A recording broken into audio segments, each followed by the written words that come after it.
Hi students, మనం previous వీడియోస్లో valency bond theory గురించి, వాలెన్సీ బాండ్ థియరీని బేస్ చేసుకుని octahedral complexes, tetrahedral complexes, square planar complexes అనేవి ఎలా ఫామ్ అవుతున్నాయి అన్నది డిస్కస్ చేసాం.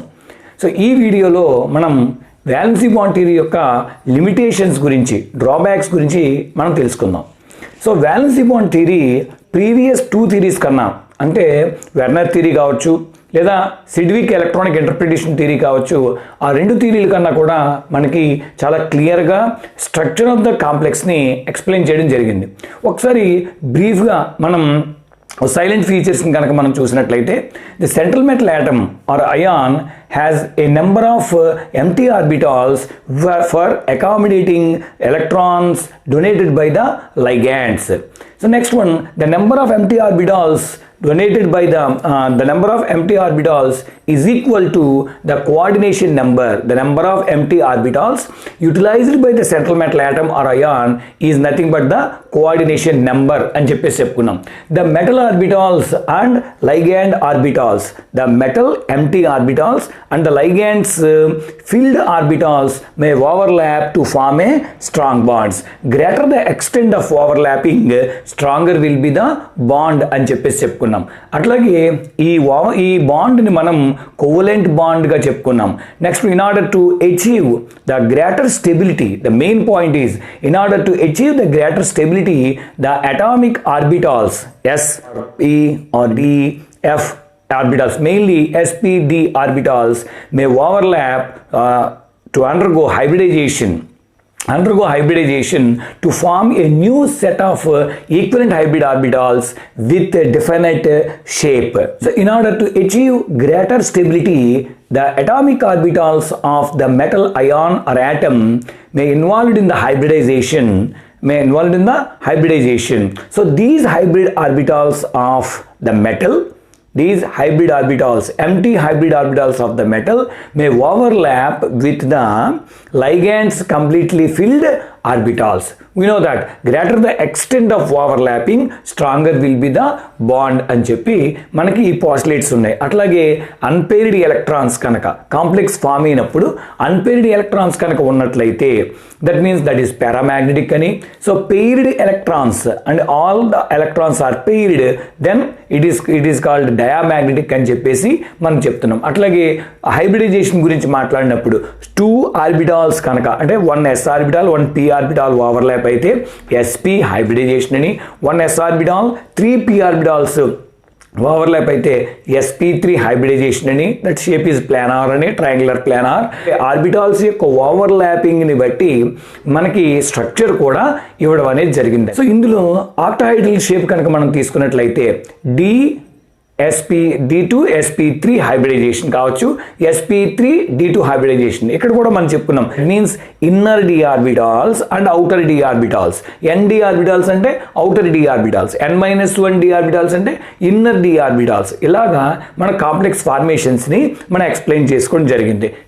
Under the influence of strong ligand, the electrons can be forced to pair up against the Hund's rule of maximum multiplicity. This is the main point.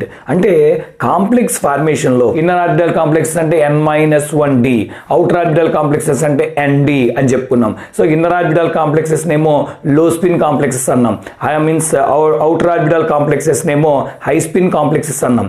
ఇక్కడ ఇలా complex ఫార్మేషన్లో against the Hund's rule కూడా జరుగుతుంది. స్పెషల్గా మనం observe చేసింది ఎక్కడ అంటే n-1d orbitals, that is inner orbital complexes. ఆక్టాహైడ్రల్లో కావచ్చు లేదా స్క్వేర్ ప్లానర్స్లో కావచ్చు. అక్కడ మనం డిస్కస్ చేసినప్పుడు ఎగెనెస్ట్ ద హూన్స్ రూల్ అంటే pairing of electrons takes place against the Hund's rule అని చెప్పేసి చెప్పాం, in presence of strong ligands. ఇది మనం నేర్చుకున్నటువంటి పాస్టులేట్స్. అయితే ప్రీవియస్ 2 థియరీస్ కన్నా ఈ థియరీ మనకి చాలా క్లియర్గానే స్ట్రక్చర్ ఫార్మేషన్ని చెప్పడం జరిగింది. కాకపోతే ఈ థియరీలో కూడా కొన్ని లిమిటేషన్స్ ఆర్ డ్రాబ్యాక్స్ అనేవి ఉన్నాయి.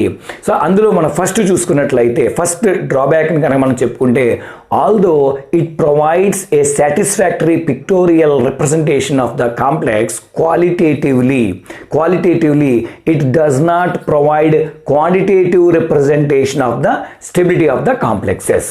అంటే ఇక్కడ స్టెబిలిటీ కోసం మనకి స్ట్రక్చర్ చాలా క్లియర్గా స్టెబుల్గా చెప్పడం జరుగుతుంది, కానీ దానికి క్వాలిటేటివ్గా చెప్తున్నారు, కానీ క్వాంటిటేటివ్ మెజర్మెంట్ అంటే కంపారిజన్ అనేది which is more stable, which structure is more stable. Say for example FeCN6-3 complex ఉంది, FeCN6-4 కాంప్లెక్స్ ఉంది. సో ఈ రెండు కాంప్లెక్సెస్లో which complex is more stable అని, అంటే క్వాంటిటేటివ్గా మనకి ఎవరు మోర్ స్టేబుల్ అన్నటువంటి విషయాన్ని మనకి ఒక క్లారిటీ ఇవ్వలేదు, కానీ స్ట్రక్చర్ ద్వారా స్టెబిలిటీ అనేది వస్తుంది.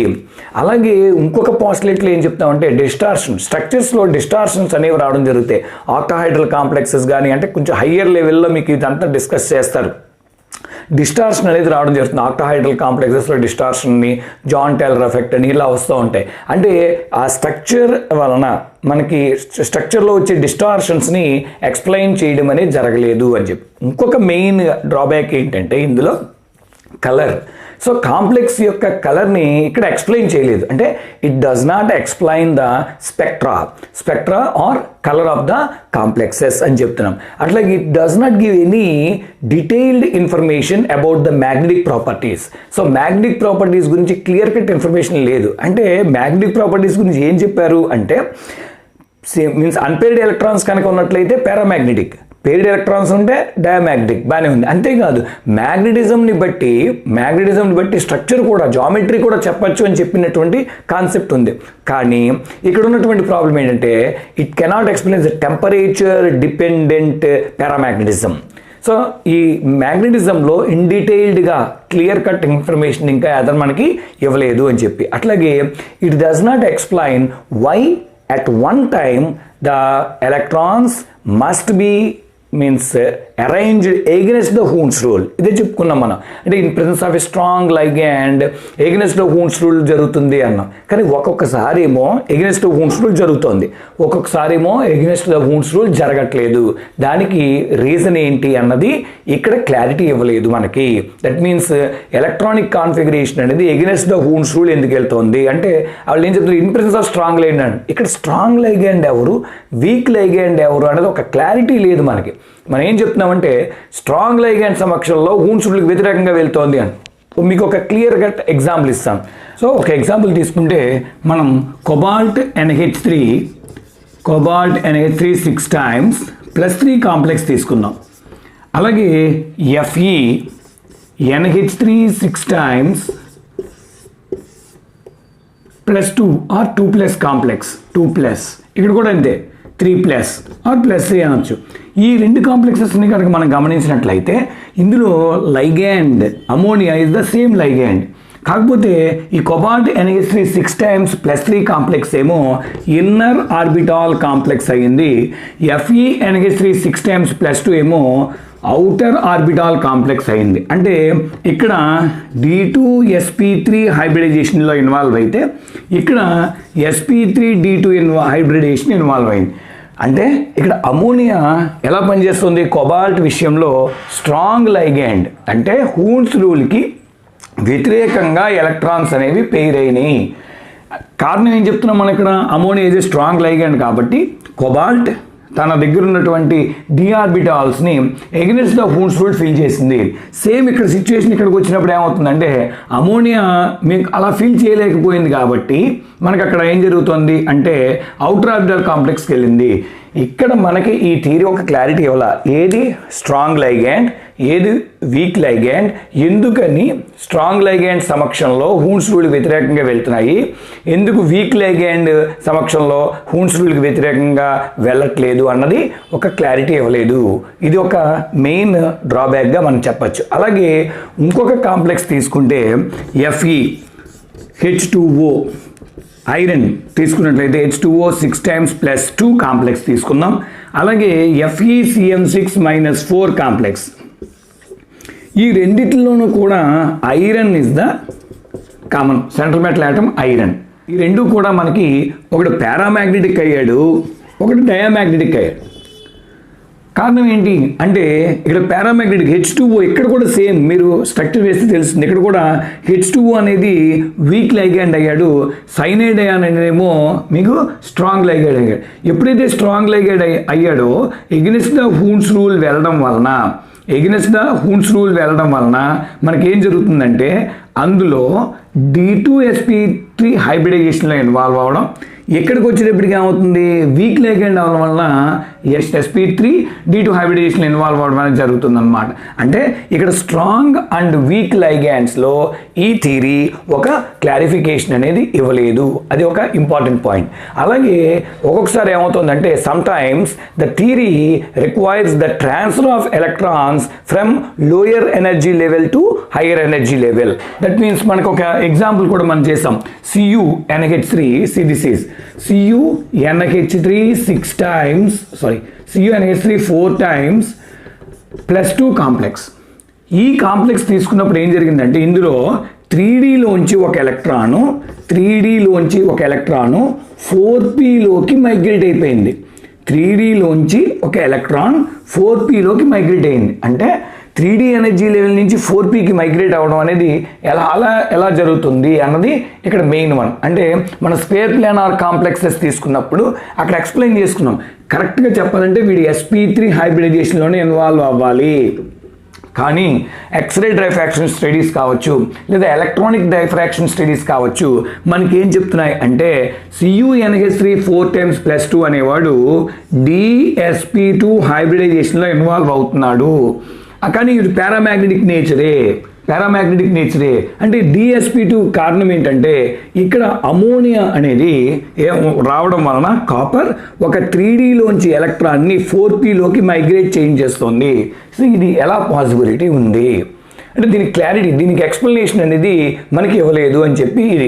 అంటే some times the theory requires the transfer of electron from lower energy level to hire energy level which is very much unrealistic in the absence of energy supplier. అంటే energy ఎట్లాగా ఇందులోకి ఎలా దూకాడు అన్నది, migrate అయ్యాడు అన్నది మనకు ఒక క్లారిటీ లేదు. సో వీటి వలన ఎగెనిస్ట్ ద హూన్స్ రూల్ అనేటువంటి కాన్సెప్ట్ని ఈ థియరీ కరెక్ట్గా మనకి క్లారిటీ తోటి ఎక్స్ప్లెనేషన్ ఇవ్వలేదు. ఇది ఒక మెయిన్ డ్రాబ్యాక్గా మనం చెప్పచ్చు. అలాగే కొన్ని complexes labile means active one, that means labile complexes and inert complexes. This theory would not explain about labile and inert complexes. So labile and inert complexes గురించి ఎక్స్ప్లెయిన్ చేయలేదు. అసలు లెబుల్ కాంప్లెక్సెస్ అంటే active complexes. వేటిని మనం labile complexes అంటామంటే labile complexes are those in which one ligand can easily be displaced or replaced by another ligand. It is nothing but ligand substitution reactions. వీటినే మనం ligand is nothing but the nucleophile గా తీసుకుని nucleophilic substitution reactions అంటాం. అంటే suppose ఈ complexes తీసుకుందాం. ఈ కాంప్లెక్సెస్లో మనకి అమోనియా ఉంది ligand. ఈ అమోనియా ligand వేరొక ligandతో రీప్లేస్ చేసేటువంటి, అంటే కొన్ని కాంప్లెక్సెస్ చాలా యాక్టివ్గా రియాక్షన్స్లో పాల్గొంటాయి. ligand replacement reactions. Ligands are nothing but natively charged species. కాబట్టి వాటిని న్యూక్లియోఫైల్స్ అని పిలిస్తే న్యూక్లియోఫిలిక్ సబ్స్టిట్యూషన్ రియాక్షన్స్ కూడా జరుగుతాయి అన్నమాట. అంటే అలాంటి రియాక్షన్స్ గురించి కానీ అలాంటి యాక్టివ్ కాంప్లెక్సెస్ గురించి కానీ, దట్ మీన్స్ లెబుల్ కాంప్లెక్సెస్ గురించి ఇక్కడ కాన్సెప్ట్ ఏమీ మనకి వాలెన్సీ బాండ్ థియరీ చెప్పాల. అలాగే కొన్ని ఈ మీన్స్ యాక్టివిటీ, దట్ మీన్స్ ఈ రియాక్షన్స్లో ఇన్వాల్వ్ అయ్యేటువంటి యాక్టివిటీ స్లోగా ఉంటుంది, కొన్ని ఉండకపోవచ్చు, అంటే ఇనర్ట్ అనమాట. అలాగా లెబుల్ అండ్ ఇనర్ట్ కాంప్లెక్సెస్ గురించి ఈ థియరీ ఏమీ డిస్కస్ చేయలేదు. సో ఇలాంటి డ్రాబ్యాక్స్, ఈ లిమిటేషన్స్ ఈ థియరీలో ఉన్నాయి.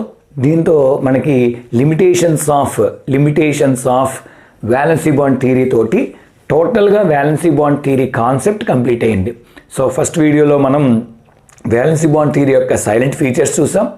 Next formation of octahedral complexes చూసాం. Next tetrahedral complexes and square planar complexes ఒక వీడియోలో చూసాం. ఈ వీడియోలో మనం డ్రాబ్యాక్స్, లిమిటేషన్స్ని డిస్కస్ చేసాం.